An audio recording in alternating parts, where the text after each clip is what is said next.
I'm Tony Griswold. I'm an associate professor at the University of Miami, and I'm the associate director for our Center for Genome Technology. We've have had our Revio installed for about 4 months, so we're brand new users to PacBio technology, although we've been following the space for a while.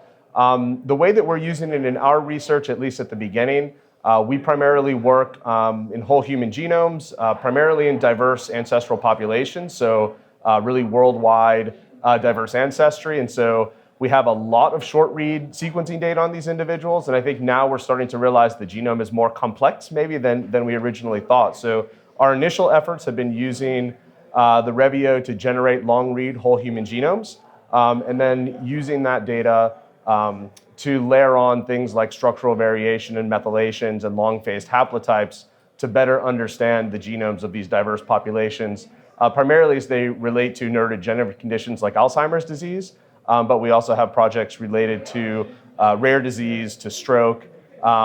We have a few cancer projects in the pipeline as well. So we're hoping that we're going to be able to really resolve some of these more complex genome regions using this technology.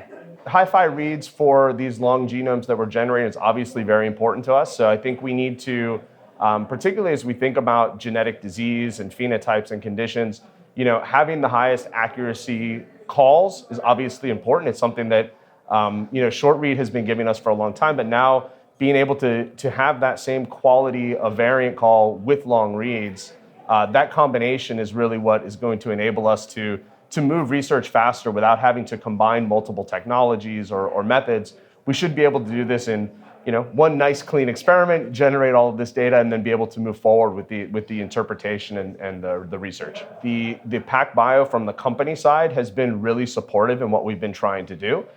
So from getting the machine installed and training, library preparation is straightforward. The lab people really like the protocols. The bioinformatics support on the back end has really been nice and clean. So the experience on onboarding the instrument and getting started has really been a smooth process. And I think that's really important for us to be able to then ramp up and start to run this at scale in the coming months.